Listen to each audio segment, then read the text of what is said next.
Nous donnons gloire à notre Dieu cet après-midi pour tous ses bienfaits. Nous lui disons merci pour la vie, merci pour la santé, merci pour tous ses bienfaits, tout ce qu'il fait pour nous. Nous lui disons toujours merci. Et nous lui recommandons ce temps que nous allons commencer entre ses mains, qui conduisent par son Esprit Saint et qui bénissent tous ceux qui nous suivent au nom de Jésus-Christ. Amen. Cet après-midi, nous bénissons le Seigneur. Dieu est grand, Dieu est merveilleux, Dieu est glorieux. Notre Dieu ne change pas. Le Dieu que nous sommes en train de servir est le Dieu qui demeure, qui est et qui était et qui sera toujours.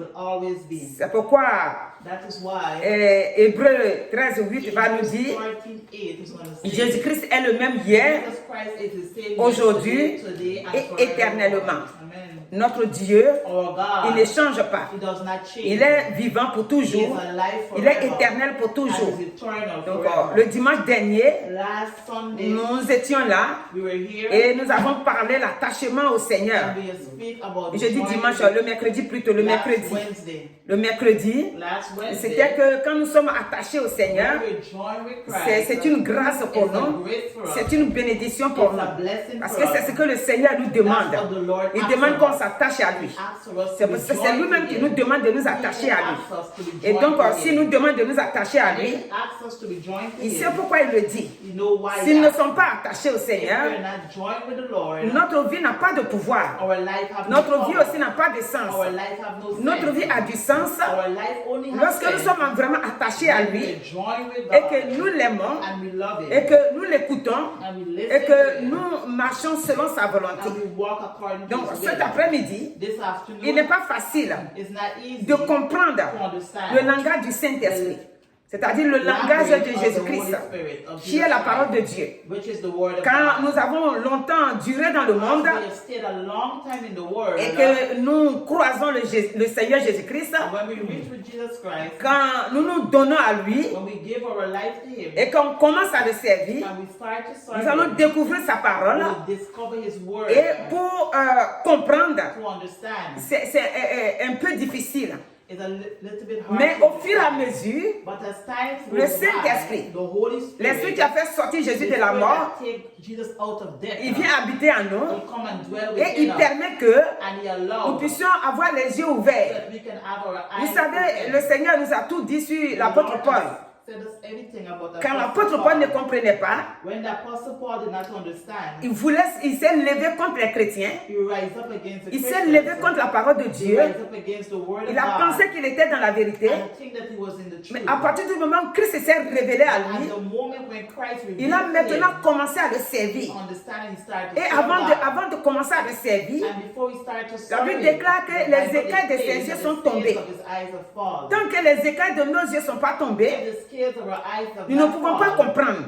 Nous ne pouvons pas voir. C'est quoi la parole de Dieu parle de circoncision.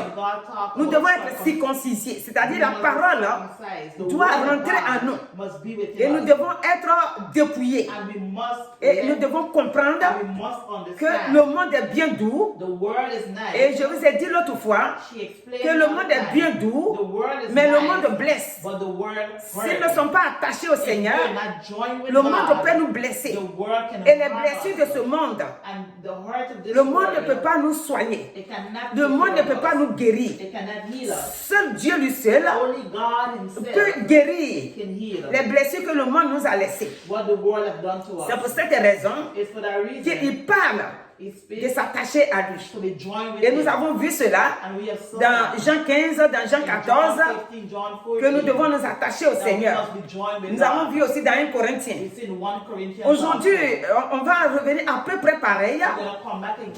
Le Seigneur Dieu, il nous a créés dans le but de veiller sur nous et pour veiller sur nous entièrement, nous avons besoin de confesser Christ. Nous avons besoin de confesser que Christ est notre Seigneur. Si nous n'avons pas confessé Jésus-Christ, nous ne pouvons pas avancer et nous ne pouvons pas comprendre Jésus-Christ. C'est lorsque nous avons confessé Christ, qu'il est notre Seigneur et Sauveur, qu'à partir de là, l'Esprit de Dieu va être avec nous et il va nous conduire. Et on va voir la différence entre... C'est pour ça que la Bible déclare qu'en ce moment-là, on verra la différence entre celui qui sait Christ et celui qui ne le sait pas. Celui qui sait Christ, il comprend le langage de la parole de Dieu. Celui qui n'a pas encore accepté Christ, il ne peut pas comprendre le langage de la parole de Dieu. Donc cet après-midi, pourquoi le Seigneur demande que nous puissions nous attacher à lui, le mercredi dernier, on a vu un peu le soulèvement de ce monde, que ce n'était pas encore arrivé, mais le Seigneur, il va nous parler que à un moment donné, le monde sera bouleversé. Mais quand nous allons voir ces genres de choses, en tant que ses enfants, nous devons garder le silence, nous devons garder le courage et nous devons le servir dans la persévérance. Alléluia. Et aujourd'hui, tout ce que nous vivons, tout ce que nous voyons, ces événements-là sont en train de naître. C'est-à-dire, ils sont en train de nous montrer que la parole de Dieu est réellement vraie et que chaque personne doit s'attacher à lui. Alléluia. Vous qui m'écoutez, le monde est bien doux, mais le monde ne donne pas la vie. Le monde ne donne pas le bon conseil. Le monde ne console pas. Le monde ne peut pas fortifier. Le monde n'a pas le pouvoir de guérir. Quand nous sommes malades, quand nous sommes accablés de beaucoup de situations, le monde est incapable de venir à notre secours. Regardez dans aujourd'hui Luc 21, et à partir du verset 5, nous allons essayer de faire une longue lecture. À partir du verset 5, il va nous dire, comme quelques-uns parlaient des belles pierres et des offrandes qui faisaient l'ornement du temple, Jésus dit, les jours viendront où de ce que vous voyez, il ne restera pas pierre sur pierre qui ne soit renversé. Il lui demandait, Maître, quand donc cela arrivera-t-il? Et à quel signe connaîtra-t-on que ces choses vont arriver? Donc, le Seigneur va leur dire, tout ce que vous appréciez, aucun ne va rester. Alléluia. Parce que c'est bien beau, mais à un moment donné, ces jolies choses que vous regardez, que vous appréciez, vont disparaître. Aujourd'hui, nous voyons ces choses-là. Et ici au verset 8, il va dire, Jésus répondit, prenez garde que vous ne soyez séduits. Car plusieurs viendront en mon nom, disant, c'est moi, le temps approche, ne les suivez pas. Quand vous entendrez parler de guerre et de soulèvement, ne soyez pas effrayés, car il faut que ces choses arrivent premièrement, mais ce ne sera pas encore la fin. Alors, il leur dit, une nation se soulèvera. Une nation s'élèvera contre une nation et un royaume contre un royaume. Il y aura de grands tremblements de terre et en divers lieux des pestes et des famines. Il y aura des phénomènes terribles et de grands signes dans le ciel. Mais avant tout cela, on mettra la main sur vous et l'on vous persécutera. On vous livrera aux synagogues. On vous jettera en prison. On vous mènera devant les rois et devant des gouverneurs à cause de mon nom. cela vous arrivera pour que vous serviez de témoignage. Mettez-vous donc dans l'esprit de ne pas préméditer votre défense, car je vous donnerai une bouche et une sagesse à laquelle tous vos adversaires ne pourront résister ou contredire. Donc, vous serez livrés même par vos parents, par vos frères, par vos proches et par vos amis. Et ils feront mourir plusieurs d'entre vous. Vous serez haïs de tous à cause de mon nom, mais il ne se perdra pas un seul cheveu de votre tête. Amen. Par votre persévérance, vous sauverez vos âmes. Alléluia. Amen. Ici aujourd'hui, le verset que nous allons nous arrêter dessus, j'ai fait la longue lecture pour que nous puissions comprendre de quoi nous voulons parler. C'est le verset 15. Le verset 15 nous dit, Jésus dit, il nous donnera une bouche et aussi une sagesse à laquelle tous nos adversaires ne pourront résister ou contredire. Pourquoi? C'est-à-dire, quand l'ennemi va venir, puisque Dieu a mis en nous la sagesse, toutes les paroles que nous allons prononcer, nous allons les résister. C'est-à-dire que eux, ils ne pourront pas s'approcher réellement de nous. Et ils ne pourront pas aussi contredire. Parce que ce que nous sommes en train de leur dire, c'est la vérité. Et ils n'ont pas le contraire pour nous prouver que la parole de Dieu n'est pas vraie. C'est pour cette raison qu'ils vont être, c'est-à-dire ils pourront résister, c'est-à-dire qu'ils ne pourront pas s'approcher de nous. Ils ne pourront pas aussi dire le contraire. Donc cet après-midi, que Dieu t'a appelé, vers la fin au 19, il te dit de persévérer. Parce qu'au milieu, il nous dit que nous serons livrés. Et effectivement, nous sommes livrés. Livrés même par nos connaissances. Livrés même par nos familles.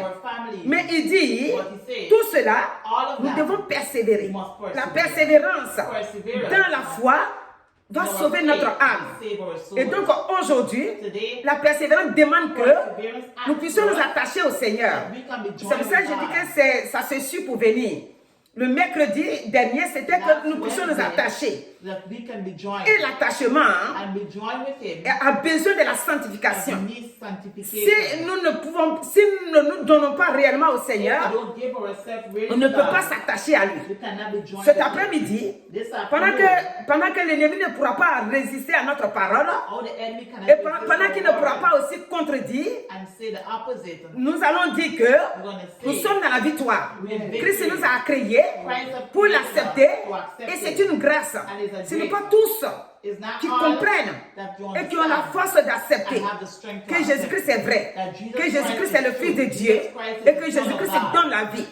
Mais cet après-midi, gloire soit rendue à son nom, de ce que nous, c'est gratuitement que il nous a permis de le connaître et de l'accepter. Et donc nous sommes dans la victoire. Nous voulons lui rendre gloire cet après-midi de ce que nos ennemis, ils ne pourront pas contredire.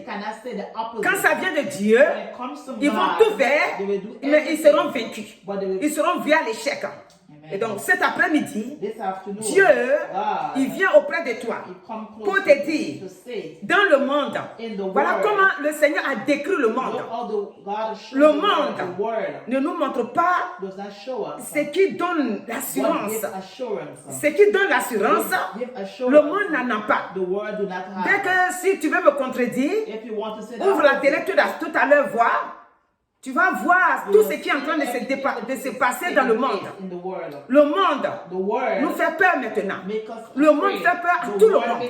C'est pour cette raison que cet après-midi, c'est un appel que le Seigneur nous donne de vous donner.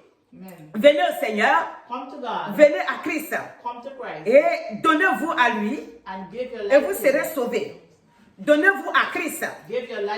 La seule chose qui est notre victoire, qui est notre grâce, c'est le Seigneur Jésus-Christ, lui que Dieu a donné, lui que Dieu a donné dans le but de nous garder, nous protéger par son sang, par son esprit. C'est pour cette raison qu'à la croix, il va nous dire, tout est accompli. Tout a été accompli. La victoire d'un chrétien a commencé depuis la croix. Et en cela, quand le Seigneur va être ressuscité, c'est aussi l'achèvement de l'œuvre à laquelle il est venu sur la terre. Nous sommes dans cette option-là, que Christ, il est venu donc pour nous arracher aux situations difficiles du monde, pour nous arracher, pour nous dire, voyez ce que je vous présente.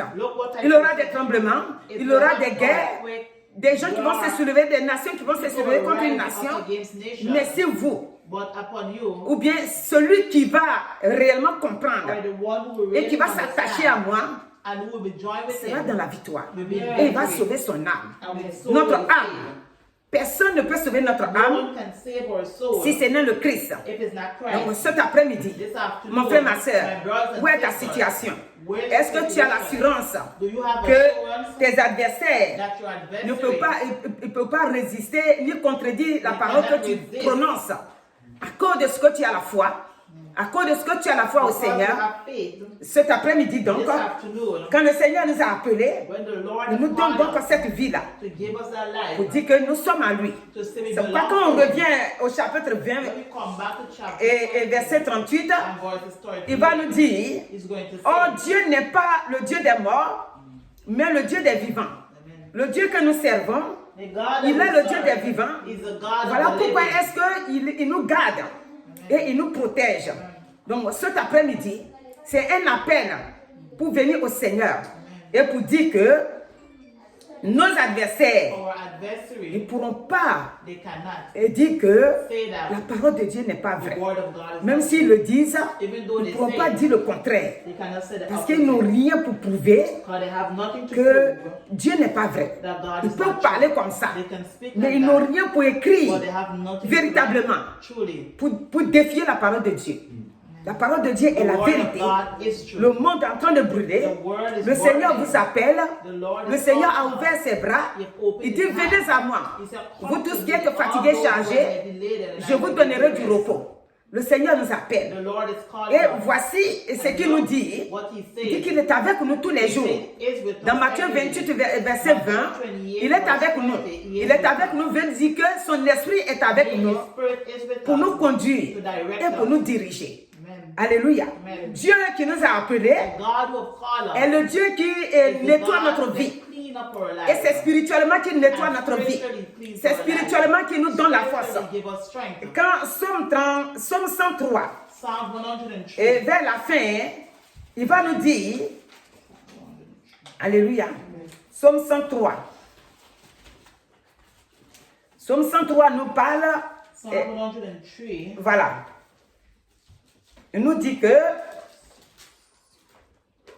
voilà, à partir du verset 17, il dit, mais la bonté de l'Éternel dure à jamais pour ceux qui le craignent, et sa miséricorde pour les enfants de leurs enfants. Donc la miséricorde, Somme 103, la miséricorde de Dieu dure éternellement. Amen. Voilà pourquoi nous l'adorons. Maintenant, si on veut prendre le verset 1, là où nous disons que mon âme bénit l'Éternel, que tout ce qui est à moi bénit soit son Saint-Nom. Si nous prenons le verset 4, il va nous dire, c'est lui qui délivre ta vie de la force et qui couronne et qui te couronne de bonté et de miséricorde. C'est lui qui rassasie de bien ta vieillesse et qui te fait rajeunir comme l'aigle. L'Éternel fait justice, il fait droit à tous les opprimés. Alléluia. Donc Dieu est un Dieu miséricordieux. Quand nous sommes abattus, c'est lui qui est à la force pour nous donner le courage pour nous relever. Dieu C'est pour ça que quand nous regardons la vie de l'aveugle Bartimée que j'aime souvent citer, c'est quelqu'un qui n'était plus rien, c'est quelqu'un qui ne pouvait plus rien faire, mais le Seigneur va passer dans ce lieu-là et maintenant, il va comprendre. Et c'est ce que le Seigneur veut t'appeler cet après-midi pour que tu comprennes aussi. Il dit, celui qui passe là, ma vie est entre ses mains. Et donc il va l'appeler et il ne va pas le laisser tomber. L'aveugle Bartimée donc va avoir ses yeux qui étaient aveugles, il va retrouver la vue. Donc ça c'est Marc 6, Marc 10 plutôt, Marc 10, à partir du verset 46, si vous voulez lire. Et donc on est dans Ésaïe 40, le verset 29 va nous dire, il donne la force à celui qui est fatigué. Et il augmente la vigueur de celui qui tombe en défaillance. Les adolescents se fatiguent et se relassent. Et les jeunes hommes chancellent. Mais ceux qui se confient en l'Éternel renouvellent leur force. Ils prennent le vol comme les aigles. Ils courent et ne se lassent point. Ils marchent et ne se fatigue point. Alléluia. Dieu a besoin que nous soyons en bon état. Dans tout notre être, Dieu a besoin que nous soyons en bon état. Et donc, son œuvre, c'est pour s'occuper de notre corps et notre âme en même temps. Donc, Dieu, qu'est-ce qu'il fait? Quand il dit que, dans Luc, là, quand il dit que nos adversaires ne pourront pas résister la parole qui sort de notre bouche et ne pourront pas aussi contredire. Cela veut dire que nous avons une assurance en lui et le Dieu qui nous a appelés pour avoir cette assurance-là, c'est lui qui nous garde et qui nous renouvelle et qui nous bâtit à nouveau. Donc cet après-midi, jeunesse, là où tu te trouves, toi qui m'écoutes, là où tu te trouves, viens à Jésus. Pas souvent nous chantons pour dire, viens à Jésus, viens à Jésus, viens à Jésus aujourd'hui. Longtemps tu fus rebelle, aujourd'hui viens à lui. Jésus t'aime, Jésus t'aime, Jésus t'aime aujourd'hui. Longtemps tu fus rebelle, aujourd'hui viens à lui. Jésus-Christ donc nous appelle cet après-midi de nous donner à lui, afin que dans toutes les situations, et qui sont les situations que le monde est incapable de régler pour nous, le Dieu, par son esprit, il puisse opérer des miracles. Parce qu'il s'appelle le Dieu des miracles. C'est ce Dieu-là qui a donné les yeux à Bartimée. C'est ce Dieu-là qui nous dit ici que il nous renouvelle, il nous donne la force de l'aigle. L'aigle ne se fatigue jamais. Toi aussi là où tu es, vous savez la fatigue ça est sur deux plans. Tu peux être fatigué spirituellement, tu peux être abattu, et même dans tes affaires, pour te lever, pour aller faire tes affaires, ça dit quand je dis tes affaires, te lever pour faire tes projets, tu as la paresse. Parce que pourquoi? Tu n'as pas la force spirituelle, tu n'as pas la force physique, il te manque la paix, il te manque la joie. Et celui qui peut donner ça, c'est Dieu. Et c'est son Fils Jésus-Christ qui est venu nous montrer clairement que je suis maintenant ici avec vous, dans le monde. Donc lui, Jésus-Christ, il a eu compassion, il n'a pas considéré sa vie. C'est ça que j'ai essayé de chanter l'autre jour là. Vous savez, quand moi je chante, c'est pas parce que j'ai la belle voix. Quand vous m'écoutez chanter, c'est des mots que j'ai dit, c'est pas chanter. Moi, je ne suis pas une chantre. Quand Jésus dit, j'étais pauvre, c'est nous qui chantons comme ça. C'est-à-dire, nous, on était pauvres. J'étais pauvre, mais il m'a enrichi. Nous étions pauvres. Pauvres en esprit. Pauvres en pensée. Pauvres en sagesse. Pauvres en capacité de faire quelque chose. Nous étions pauvres de nous guérir de nous-mêmes. Nous étions pauvres de faire quoi que ce soit. Nous étions pauvres en tout. Parce que quand on se regarde, on regarde derrière, on regarde devant, tout autour de nous, on se dit, mais qu'est-ce que je vais faire? Je suis incapable de faire ça. Mais le Seigneur Jésus-Christ, il est venu enlever cette pauvreté-là. La pauvreté qui est même pauvreté jusqu'à financièrement, pauvreté matériellement. Le Seigneur nous a ôté ça. Et tout cela, c'est par la croix. Et maintenant, nous avons l'assurance. Si tu te lèves le matin, qu'il te manque quelque chose, tu projettes tes regards dans Matthieu 6. Dans Matthieu 6, le Seigneur dit, regardez, je prends exemple sur les oiseaux. Les oiseaux ne moissonnent, ne moissonnent, ne sèment, ne moissonnent. Mais regardez-les. Regardez leur habillement. Ils sont même bien habillés plus que Jean-Baptiste. Ils sont bien habillés plus que, non pas Jean-Baptiste, mais Salomon. Alléluia. Salomon. Pourquoi Salomon? Salomon était le fils de David. Et la Bible déclare que Salomon, la richesse était pour lui. Sur la terre ici, aucun roi n'a pu s'habiller comme Salomon. Tellement que Dieu l'avait enrichi.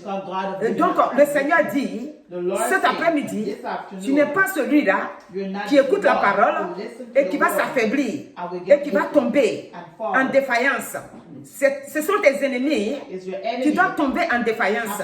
Ceux qui se lèvent contre toi, qui voient le feu de Dieu, qui voient le sang de Jésus tout autour de toi, c'est eux qui doivent tomber en défaillance. C'est eux qui doivent voir que réellement j'ai tort. Je dois changer d'avis et pour venir vers toi. Ce n'est pas toi qui tombes en défaillance. Pourquoi? Parce que tu as Christ avec toi. Donc cet après-midi, nous retournons dans Luc là. J'ai dit que c'est cette parole-là aujourd'hui qui est pour nous. Dit tellement que le Seigneur va te donner la sagesse. L'enfant de Dieu veut dire sagesse. Parce que Dieu lui-même, il est sagesse. Dieu, sa nature, c'est la sagesse. Quand on dit que la nature de Dieu, c'est l'amour, la nature de Dieu aussi, c'est la sagesse. Donc s'il habite en toi, tu ne peux pas te laisser faire bête pour te laisser séduire. Vous voyez, quand on lit ici, il dit de ne pas nous laisser séduire. On ne peut pas se laisser séduire par ce qui va nous traîner dans la défaillance ou dans la perte. Alléluia. Donc il dit, je vous donnerai une bouche et une sagesse à laquelle vos adversaires ne pourront résister ou contredire. Alléluia. Donc voilà la parole que le Seigneur nous laisse aujourd'hui. Nos adversaires, il y en a qui sont spirituels, mais il y en a qui sont physiques. Mais quand les physiques vont s'élever, la Bible déclare que la sagesse qu'il met dans notre bouche va les confondre. C'est pourquoi en tant qu'enfant de Dieu, il ne faut pas te laisser minimiser pour dire que tu n'es rien. C'est vrai. Beaucoup de gens peuvent dire que tu n'es rien, mais le Saint-Esprit vit en toi. Il te donne la force et le courage pour te dire que tu as quelque chose. Parce que je t'ai choisi pour t'utiliser. Je t'ai choisi. Celui que Dieu choisit, il n'est rien dans le monde, mais il est important dans la main de Dieu. Et Dieu l'utilise pour confondre le monde. Dieu t'a appelé pour confondre le monde. Le monde ne te considère pas. Le monde veut voir l'argent. Le monde veut que tu fasses ce que le monde fait. Et quand le monde ne voit pas ça en toi, il ne te considère pas. Mais le Saint-Esprit, il est là pour te remplir. Pour qu'un jour, quand le monde là ne te considère pas, mais un jour quand ils seront confrontés à quelque chose, à une situation vraiment difficile, ils vont dire, allez-y appeler la femme là. Allez-y appeler le monsieur là. Le frère là, on dirait qu'il prie. Alléluia. Parce que pourquoi? Ton Dieu est le Dieu qui guérit. Le Dieu des miracles. Le Dieu qui opère des miracles. Le Dieu qui rencontre les morts et les morts sont ressuscités. Et toi, tu es considéré par le Dieu qui a créé le monde. Le Dieu qui a créé le ciel, la terre et la mer, tout ce qui s'y trouve. Donc tu es considéré.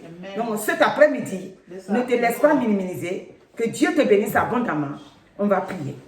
Éternel notre Dieu, nous voici donc cet après-midi Nous voulons rendre gloire et honneur en ton nom. Amen. Pour ce que tu es, ce que tu as fait, ce que tu continues de faire. Amen. Merci de ce que tu bénis ce moment. Et tu bénis aussi tous ceux qui nous ont suivis. Et tu mets dans la sagesse là, tu les as déjà donnés. Sauf ceux qui vont maintenant confesser ton nom. Et nous leur demandons que, nous leur disons que cette sagesse là, tu as mis en eux.